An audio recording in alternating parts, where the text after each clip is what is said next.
Brotherhood and Banter, real life, real brothers, real gospel. This is what we're for. Hey guys, welcome back to Brotherhood and Banter. I'm Jake. I'm Marc. I'm Joey. We have another person on here. This is Elfido. He's our special guest today. I own the LDS bookstore here in Dallas. I get a lot of people that come in, and not just members of our church, but also non-members, people that are wanting to know what we're about and who we are. One day, Elfido comes into the store. That's where we're going to actually start our podcast today. To kind of give you a quick rundown as to how I ended up joining the church. You know, I grew up I was born in Mexico. And like most people born in Mexico, I was born into a Catholic family, pretty devout Catholic family. And as my family immigrated to the United States, I remember my parents taking us to Mass, and we'd go there every Sunday. I didn't really know what was going on in the Mass. I'm a little kid, just kind of looking around.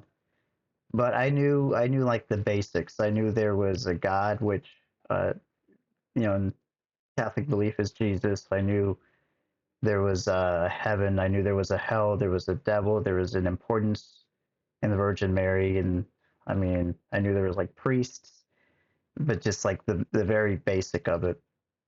And, I think my mom, she tried to somewhat help me understand her faith. She put me in, and, you get baptized as an infant, and then you go through First Communion and confirmation.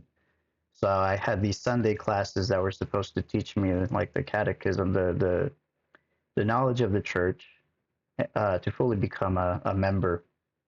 But it was during that time, I was around 12, 13, that myself and a good friend of mine that was going to Sunday school with me, we kind of started questioning things.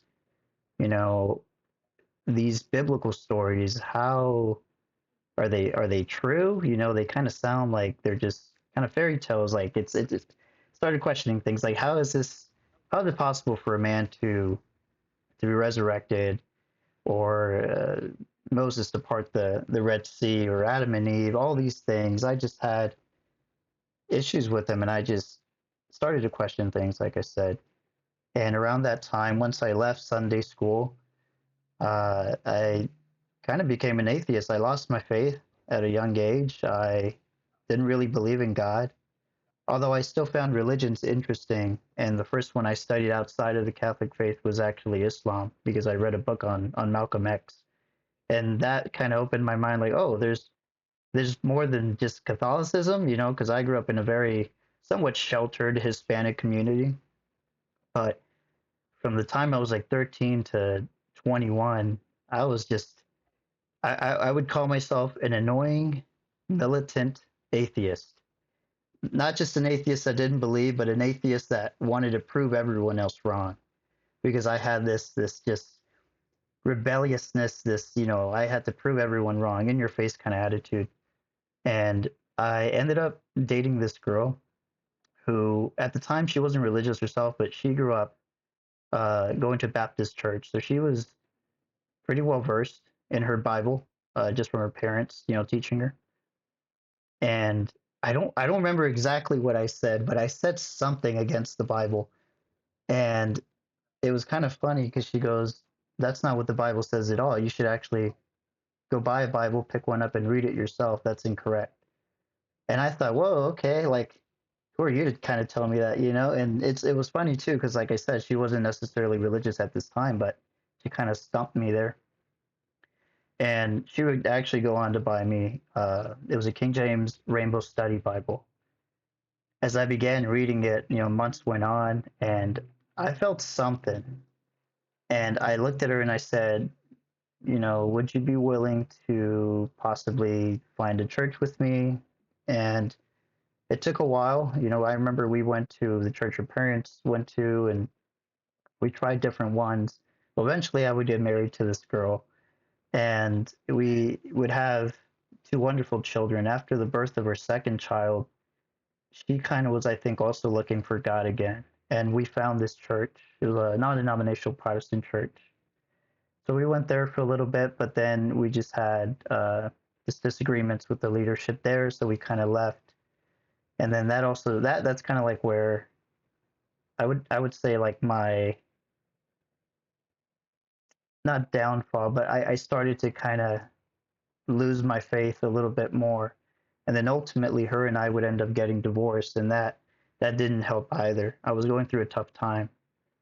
And we got divorced. I think I was still somewhat looking for answers, and I mean I was studying various religions after we got divorced. And I thought at one point, maybe I should go back to the Catholic faith. Maybe that's where I was just destined to be at. I grew up Catholic. I was baptized in there. I got confirmed, the first communion. I did all the checklists. If I ever wanted to get married through the Catholic Church, I could. So I thought, well, maybe that's where I need to go. And I remember I was watching a Catholic theologian on YouTube, forgot his name, but he had a video, and this video was like 5 reasons why the LDS Church is wrong.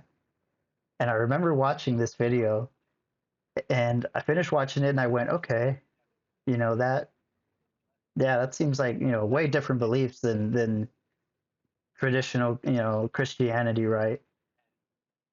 But instead of coming out of that video going, well, I'll never study that church again. Like I know what they believe. I don't want them. That would lead me to a on and off 3-year journey of studying the Church of Jesus Christ of Latter-day Saints. I don't know why, but I would study something, but I would find fault with whatever it was I was studying, whether it was historically, whether it was doctrine. I would just study, something, and I would just say, yeah, I don't think that's the church for me. I can't agree with that. That's a little either crazy, or I can't agree with that, or no, not for me. But this went on and off for 3 years, back and forth, back and forth, back and forth. So I got to, so I was baptized last year in April, so 3 years before that. So what, 2022 is when it kind of started. And like I said, I would find something, for example, the Mountains Meadow Massacre, right? A very controversial topic, something that people outside of our church like to really, I guess, bash on us for. So I would read what others had to say and say, whoa, okay, yeah, how dare the church do that? But then, and this is all the Spirit, this has to be all the Spirit would keep telling me, no, keep studying, find the right answers. Because I went through all the ex-Mormon information that you could find online. I went through all of that, and I did let that affect me. But the Spirit kept telling me, keep studying, keep finding that right answer. And as I kept doing that on and off, right, I would find the answer. And ultimately, this led me to September of 2024, where I ended up walking into LDS Books, and I'm looking around, and this is where I meet Jake, and I go up to him and I say, hey, do you just have like this giant book that just has everything about the church, doctrine, history, that can explain the church for me? He's like, well, we don't have something like that in here, but you can actually download the app and go through the gospel principles lessons. I'm like, okay. And that day we had a great conversation. I mean, I think I spent maybe 3-4 hours or something at your shop just talking. And it's just great conversation. And after I left, I probably spent 2.5 days, maybe 3 days going through all the lessons. And I thought, well, maybe this is the church for me, maybe. But here's the thing as well. I still wasn't ready to commit to it, because as you know, after my divorce, I got more involved in drinking. I became a heavier drinker. Started smoking again. Started living this like party lifestyle, because these things were making me happy, right? They were making me feel good, and they were helping me go through whatever sad feelings I was going through after my divorce. And as I thought, well, maybe this is the church, I couldn't do it. And I said, you know what? No, I enjoy this lifestyle too much, and it's just not going to happen. There's just too many reasons why I can't be a member. You know, still had some issues with the church. Still had things like tithing. The way I saw it back then was, this church is expecting me to give 10% of my income when they're a $1 billion church. Are you kidding me? This is how I thought. So at the beginning of October, I said, you know what? I'm done. I'm done studying this church. Don't want to study it again. I've made my decision. It will never be this church. And the way I say it is, I buried it deep in the ground, the thought of ever joining this church. So from the beginning of October until February of 2025, didn't study the church at all, didn't care, wasn't interested. And in that period of time, I felt like things got worse. I felt like I was drinking more, I was smoking more. And not only that, but I felt like faith in God had just blown out the window. I became so nihilistic that I didn't see a meaning to life. I felt, well, there's really no meaning to life. There's no afterlife. There's no God. So what I'm going to do is I'm going to create that meaning in my life. I'm going to do whatever makes me happy. And if that's drinking, if that's smoking, if it's the partying, then so be it. So February comes along, and I couldn't tell you what came first, whether I quit smoking, just cold turkey, or if that spirit once again in February, it told me there has to be a God. There has to be a God. Look at the world around you. There has to be a God. This can't just be random chance. And I slowly started to kind of come to terms with that. Like, okay, I think I can believe that there's a God again. But what does that look like? Many religions believe in God in some form or other. In March, that same spirit was telling me, it's not just, okay, there's a God, but I felt and I knew Jesus Christ had to be a part of that. So that narrows it down some, because now I go, okay, well, it has to be some form of Christianity. But you know how many churches and denominations are out in this world, I'm like, well. And I remember I found a church that I used to go to years ago. And at the time, I was working 7 a.m. to 3 p.m. on Sundays.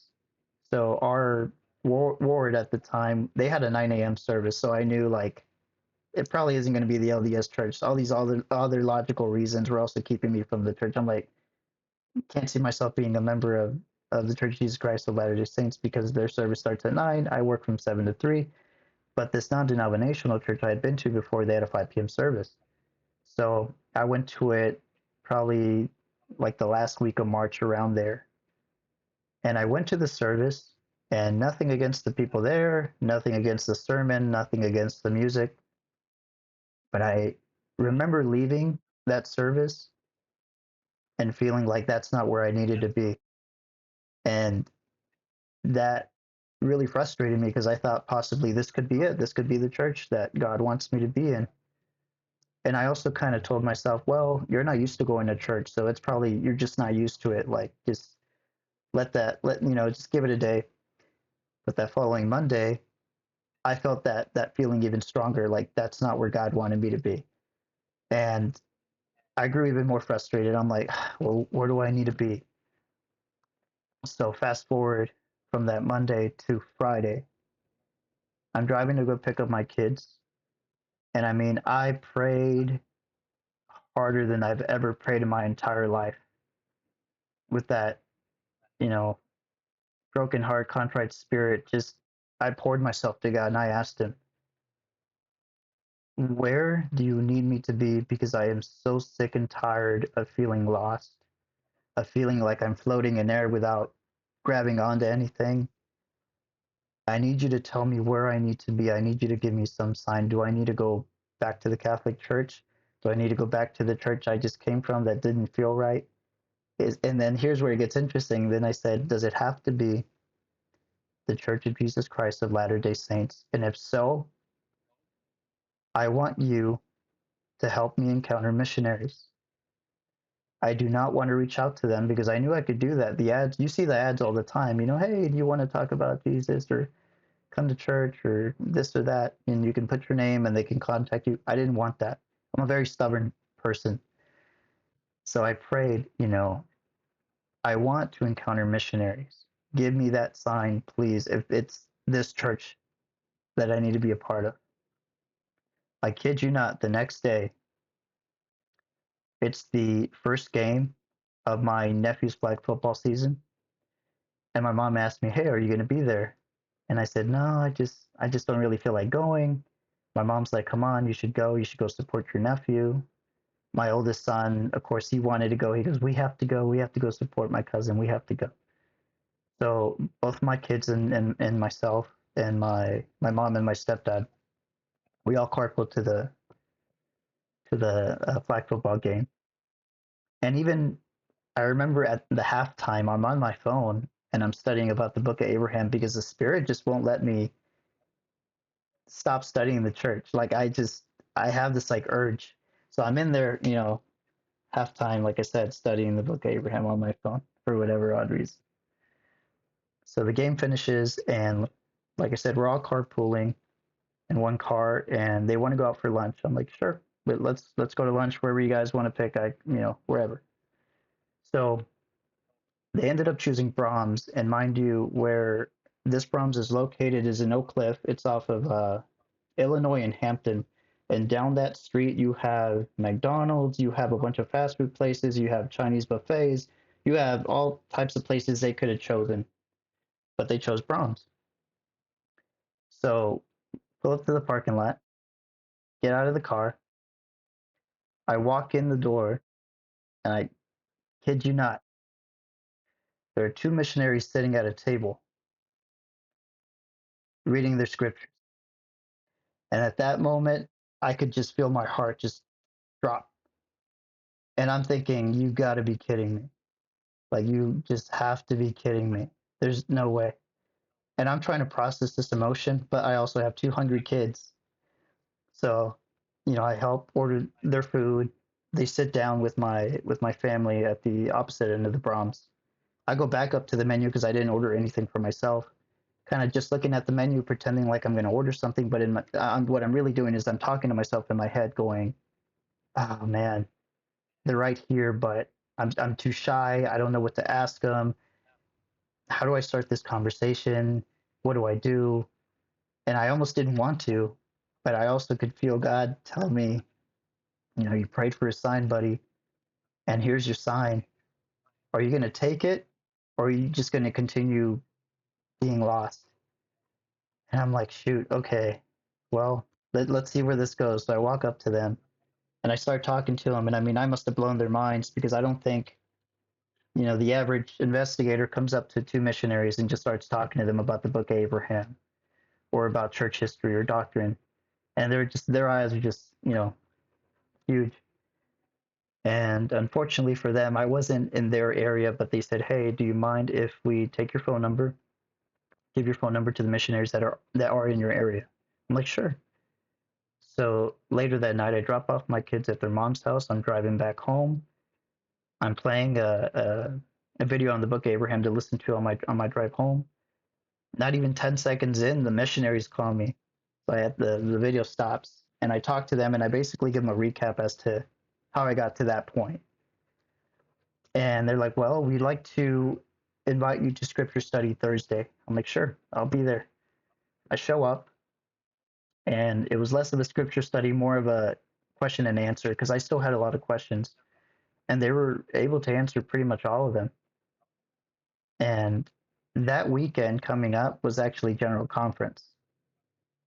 So Saturday, I went home, I watched General Conference on YouTube, and I remember I cried 5 times. I counted them. I cried 5 times listening to General Conference because I could feel the Spirit. And everything that they were saying just rang true to my heart, and I could feel that. Also seeing all the work that the church does, in those, reports, right, of everything they do around the world, that also touched my heart. And I remember praying that Saturday night, you know, dear Lord, just if this is where I need to be, God, if this is where I truly need to be, I know you're going to confirm this for me tomorrow. So the next day, General Conference Sunday, I was invited by the missionaries to watch it at our stake center. So we watched the morning session there. For the afternoon session, there was a gentleman who wasn't baptized yet. He would later be baptized, but he invited us over for the afternoon session to have dinner there and watch it. And I just knew by the end of watching General Conference, I knew this is where I needed to be. I could feel that spirit. I could feel that confirmation. So, and this is where it gets a little funny because we're having dinner, and I'm facing the gentleman whose house we're eating at, just straight. There are two missionaries on each side of the table. So he starts talking about, yeah, I really need to work on that. I need to work on that. I need to get baptized. I need to, get the ball rolling on that. And I look him straight in the eye, and I said, okay, yeah, we should do it.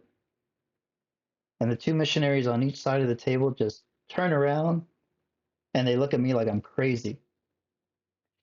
Because at this point, those missionaries had only really met me twice, that Thursday and that Sunday. And I had to kind of remind them, I'm like, this isn't just a feel good feeling or something that I haven't thought about and I'm just doing it because it just feels good. I told them, to me, this is 3 years in the making, building up and building up and building up to this moment. And I get a little emotional when I think about it. And I knew then and there I had to do it. So exactly 3 weeks after that day, April 6th, I was baptized April 27th. And, it's my 1 year is almost coming up, right? And I don't regret my decision because I quit. I quit the drinking. I quit the smoking. I quit living that sinful lifestyle. I gave myself to God and Jesus Christ.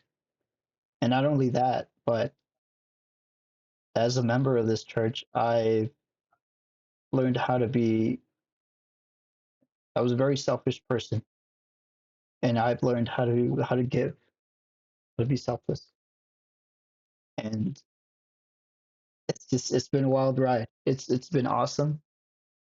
I'm preparing and blessing the sacrament every Sunday. I'm joining in on missionary lessons as much as I can to help others. I'm going to scripture studies on Thursdays.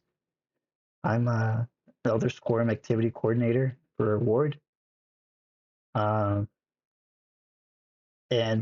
let's see, that's not even the cherry on top. The cherry on top is this year in February, I was able to baptize my mother and confirm her as a member. And I mean, it's hard not to get emotional when I think of that because she's such an important person in my life. So, and that's what I'm doing. I'm just trying to work to help people discover our true church. That is so cool. Thank you for sharing that with us. Now tell me, is that not an awesome story? How did you know about the LDS bookstore? I just looked them up on Google and I was lucky enough to have one in Dallas. And to me, that's such a blessing to have it so close to home, and even more so that my job is closer actually to Jake's store, so I can like straight from work. I like to drive there sometimes and just talk to him and catch up with him, and he's truly helped me on my journey. He really has. He's like the big brother I've never had. I grew up with two older sisters, and he's helped me so much and can explain things to me as a newbie, um, and just has so much wisdom. But I'm so grateful for him. He's such a you're such a giving person, such a giving person, and it's just awesome. I will say, when he came into the store at that time that we were speaking for 3 hours, there was something about him, right? Because I get a lot of people that come into the store and the way they talk, the way they're trying to do things, you can kind of tell if people are either trying to argue with you or whatever. The neat thing, which I believe why the Spirit was so on Elfido, because he was sincere in his search. He was really sincere in those questions that he had. He wanted to know like detailed things. The way he conversated with me, he was just real articulate in what he wanted. He amazed me, right, just by talking to him and hearing those questions that he had. So I was a missionary, right? 30 years ago. I don't think I ever had anyone walk up to me and tell us about the book of Abraham, and then let alone commit the other person to be baptized.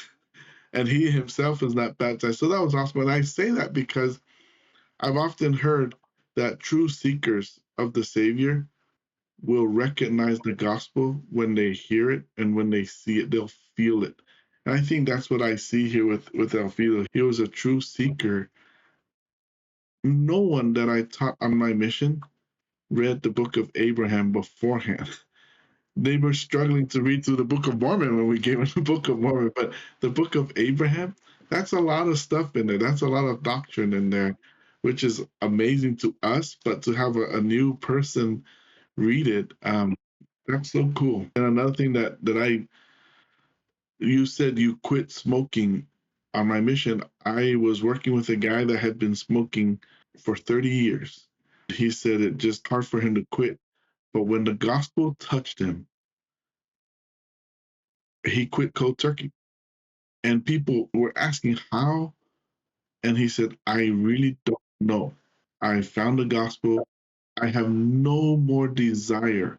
Don't get me wrong. I get tempted still, but I had just no desire to do it. I'm like, wow. it's hard for me to quit cold turkey. After Thanksgiving dinner, just eating the turkey out of the fridge. Man, that's so good to me. Sorry, guys. So you said you ran into ex-Mormon stuff. How did you handle that? What would you tell someone who's looking at that material, not even a member? Something that helped me personally was there was a YouTube channel called Informed Saints, and they had a playlist on faith and belief, I believe. And they had now it's like over 200 videos digging deep and trying to explain those hard issues that people have with our church. My answer is, with those difficult things, sometimes it takes time and it's going to take hard work and diligence, but the answers are out there. The answers are truly out there. And that's definitely what helped me is realizing, okay, here's an issue I have. I hear what, the antis are saying, and I went through that I was in that hole for so long where all I would give attention to were the anti stuff. And then it got to the point where I'm like, okay, well, but what does the church have to say about it? Because I'm being biased at this point. I'm only listening to the anti. Well, how about I give them a chance to explain this controversial topic? And I figured out those answers are out there. Sometimes you have to dig really deep, and it's hard because sometimes we just don't want to put in the work, right? But the answers are out there. And obviously, prayer and having faith helps. Right now, where I'm at, and I've told this to the missionaries, my faith is so strong, not just based on everything that I studied, but based on those experiences that I've had, like meeting the missionaries at Braum's, or my work schedule changing to what I needed it to be to have Sundays off. That's another crazy story. Like these experiences, these miracles, these blessings that I've had, you're not pushing me off of that foundation. You're not going to tell me that there isn't a God, that there isn't a Jesus Christ, and that this is not his one true church. I know it is, because I've experienced these things, not because I know everything about the church, because I don't, but because I've experienced these things. I have faith. I know this church is true. You're not pushing me off. Uh, that's just me in a nutshell. So how did it happen that you had Sundays off? You said it was a crazy story that made me curious. That was one of the issues I had trying to join the Church of Jesus Christ of Latter-day Saints. At the time, I worked Sunday through Thursday, 7 a.m. to 3 p.m. I work for a city north of Dallas, and I'm a water systems operator. So we have to be licensed in what we do. It takes about 2 years if you're just coming in new to get a water license. You have to go through the training, the classes, the courses. You have to have that time. You have to pass the test, and then you're licensed. So I had Fridays, Saturdays off. Like I said, worked Sunday through Thursday. I was using up my vacation time just to attend church.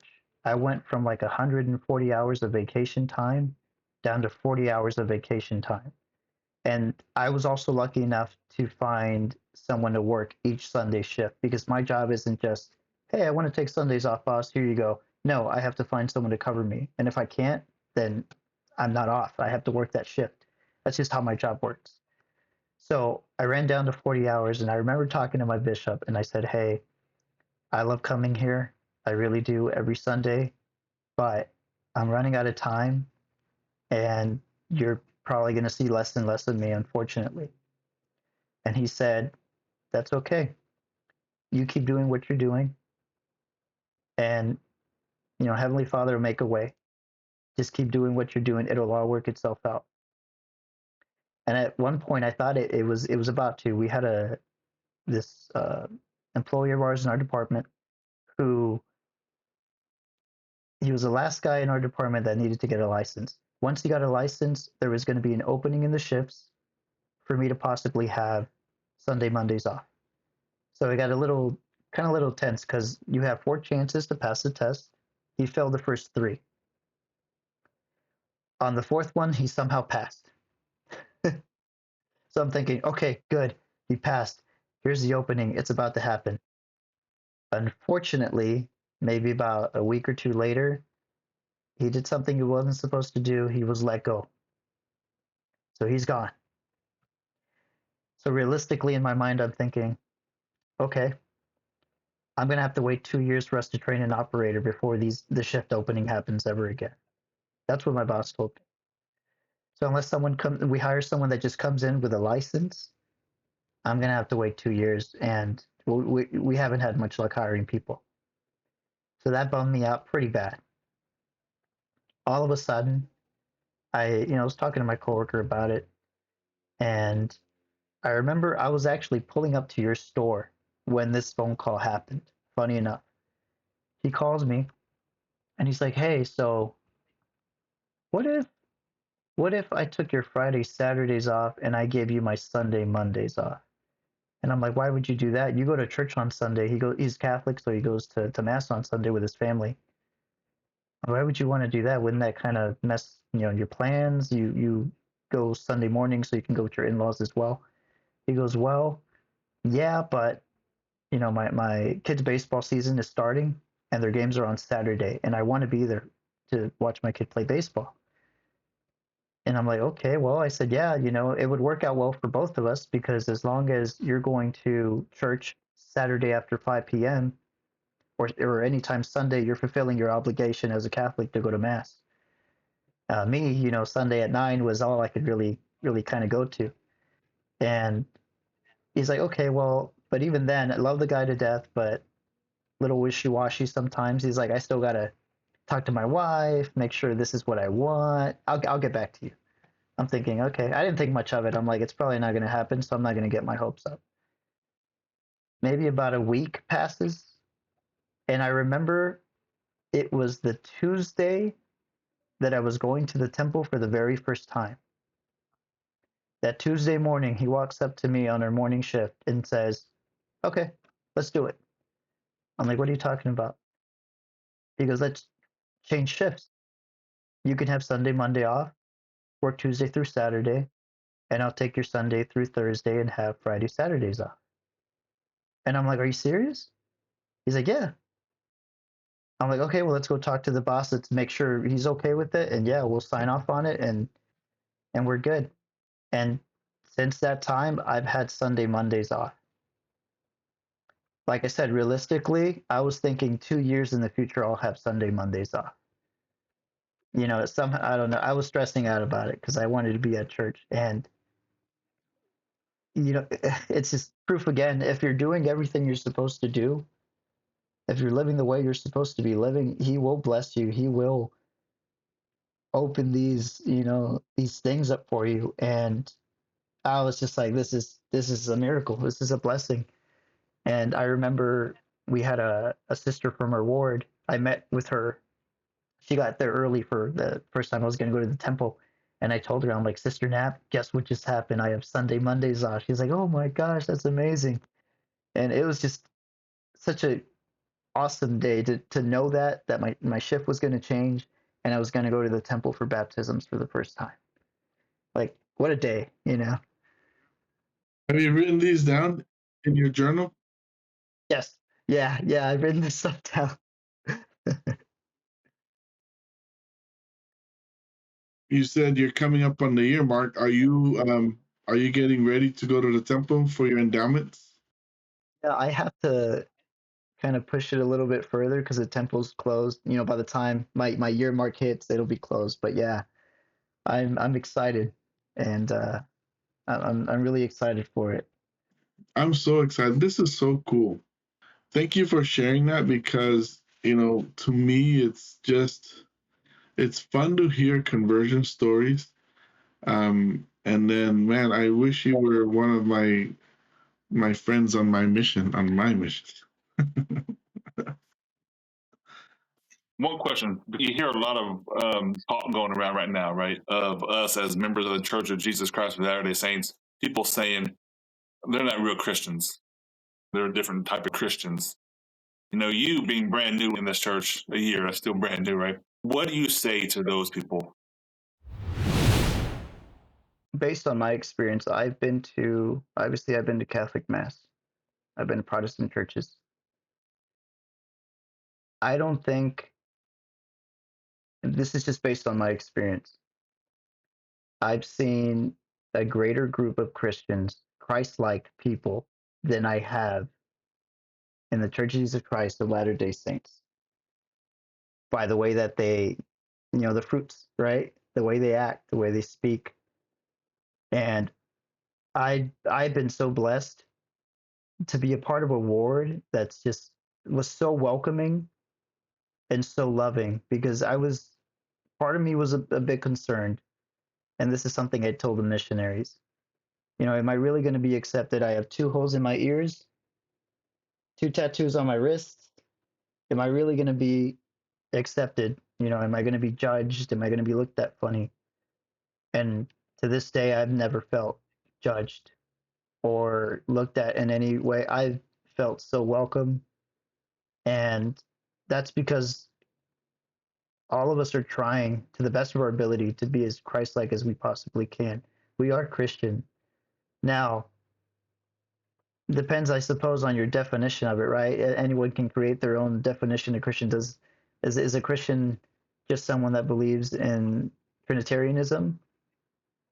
Then no, we're not Christian if you're going to put, that definition on it, I suppose.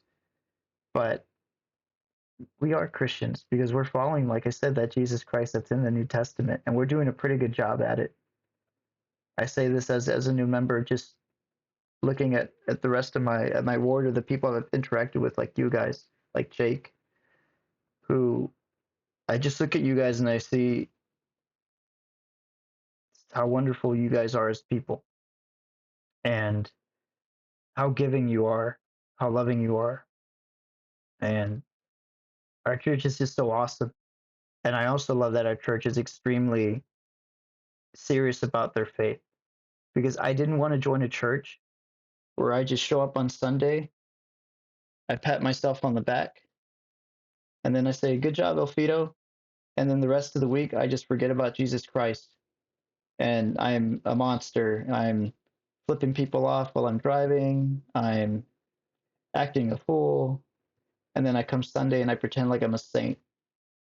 I didn't want that because personally, I'm either fully in or I'm out. I'm either all in or I'm out. And our church does a good job of being all in because we're just so serious about our faith. And it can be demanding at times, yes, but I wouldn't want it any other way. I don't want a relaxed church. I want a church that's striving, that's working hard to be as Christ-like as possible to help others. And I see that in our church. We don't just help ourselves as members, but we help people outside our church as well. It's just so awesome. You see it in the church. You see how Christ-like we are. But that's my long answer to your question. But yeah, we are Christian. We're trying to be like Christ. I love it. I have one more quick question. What are, and I say this because you used to be Catholic, what are the top 3 things that you've learned since joining the church?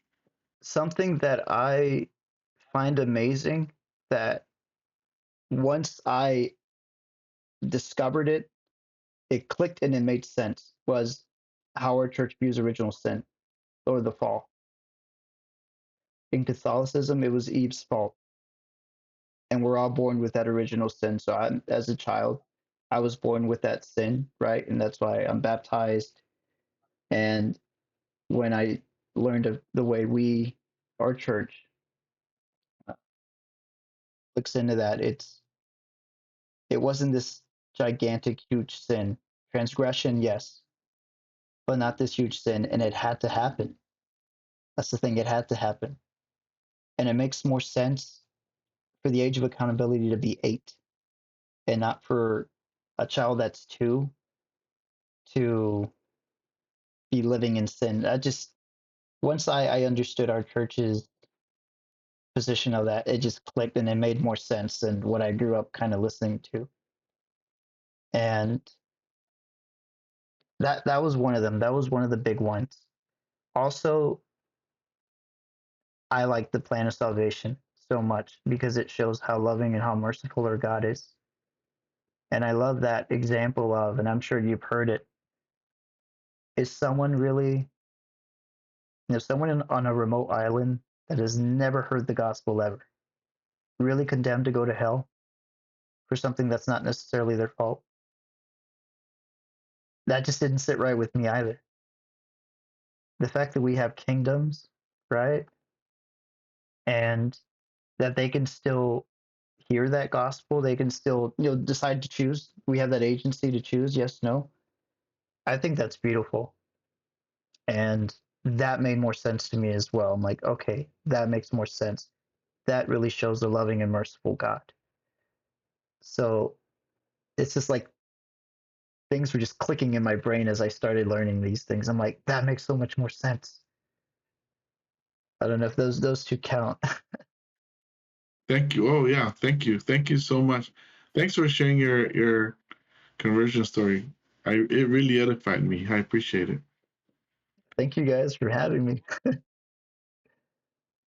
So, my last question would be, when was the moment you knew? Because you had several highlights with spiritual experiences throughout your journey, but when was the moment when you knew? I think for me it really starts with walking in on the missionaries at Braum. Because here's the difference too. I had prayed for signs before throughout my life for God to show me a sign, and it never happened. And I know now why it didn't happen. Because I didn't fully have that faith that it would happen. And that was the difference. And I hadn't fully poured my heart out to him like I did the day before I had that encounter with the missionaries. So when I truly just poured my heart out and that happened the way it happened, at that point I couldn't deny. I think at that moment I probably knew I was going to join this church. And then what added on top of that was just this feeling the spirit at General Conference. And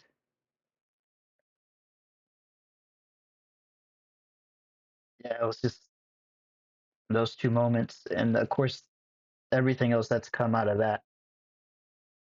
And it's wild to me when I really think about it. I've been in this church as a member less than a year, and this is all God, not me. The people that I've helped join, not just my mother, but some people that, like, there was one gentleman who told me, the missionaries are great, but I like the way you explain things to me. I like that you didn't grow up with this like perfect life. Like you went through some stuff, and I can relate to that, and that helps me relate to you, and that helps me just be more comfortable about this decision that I'm about to make. And I was able to actually baptize that man as baptism, be the one to baptize him. And I've been blessed to be able to do these things. And of course, the cherry on top was my mom, because she started to feel that spirit that the sisters coming over to her house, she could feel that spirit from them. And a lot like me, she felt like, I need to know everything. I need to know everything before I make an informed decision. But we had to tell her, you're not going to learn everything. Pray, and he will confirm it to you that this is where you need to be. And I remember being in the lesson where the Spanish sister missionaries asked her to do that.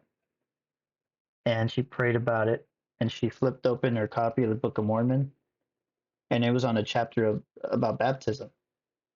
And she showed me, she's like, look. And I'm like, what is it?